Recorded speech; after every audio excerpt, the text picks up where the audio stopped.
आप राय में हैं बच्ची के ताल्लुक। आप अपने आप को इंट्रोड्यूस करिए। आप राय रखिए, आप इंट्रोड्यूस करिए। तेलंगाना महिला कांग्रेस की तरफ से नेरेला शारदा।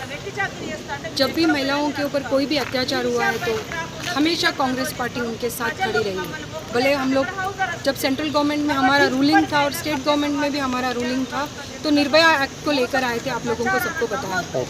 निर्भया एक्ट आने के बाद लगा कि शायद लोग ऐसी चीज़ें करने के लिए थोड़ा डरेंगे, पीछे हटेंगे, मगर गरीबी को फ़ायदा उठा के गरीबी की आड़ में बच्चियों को लेके जाके उनके पास काम पे रखे तो दोनों बच्चियों को खाना देंगे और शायद शादी के लिए भी उनको कुछ हेल्प करेंगे, ऐसे सोच के उनके माता पिता ने उनके पास छोड़ा था।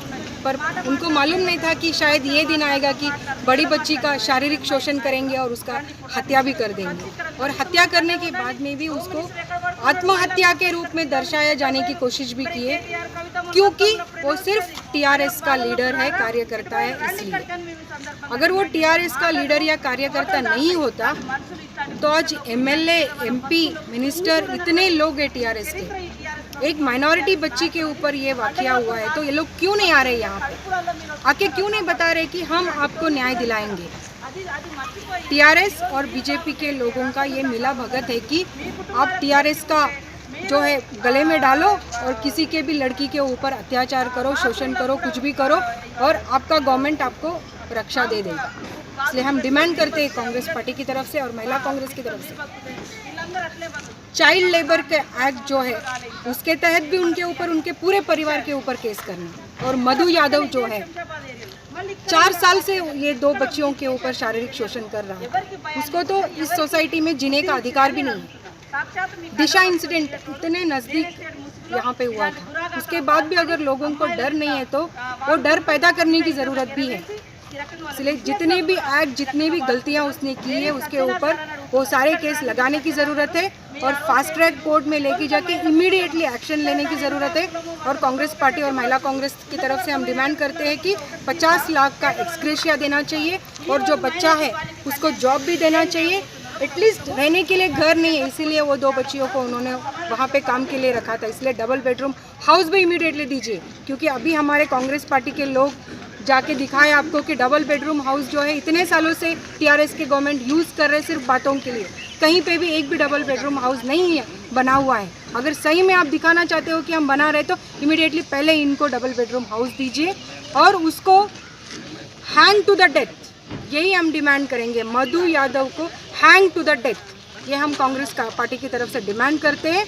ऐसे वाक़या बार बार नहीं होना बोले तो जिसने किया है उसको हैंग टू डेथ देना बहुत बहुत बहुत ज़रूरी है। मैडम, ये जो अभी टीआरएस पार्टी के कोई लीडर्स आके इनसे मिले नहीं कोई नहीं डायरेक्ट आके नहीं मिल रहे, इनडायरेक्टली वो लोग फ़ोन करा रहे और डरा रहे कि आप लोग ज़ुबान मत खोलिए, सच मत बताइए, आप लोग सिर्फ इतना ही बताइए कि बच्ची के पेट में दर्द था इसलिए उसने आत्महत्या किया।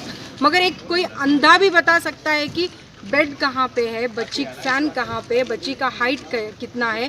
वो अगर हैंग करने की कोशिश भी करे तो हैंग नहीं कर सकती है, वो एक बात है। और इमीडिएटली बॉडी को डिस्पोज करने की ज़रूरत क्या थी?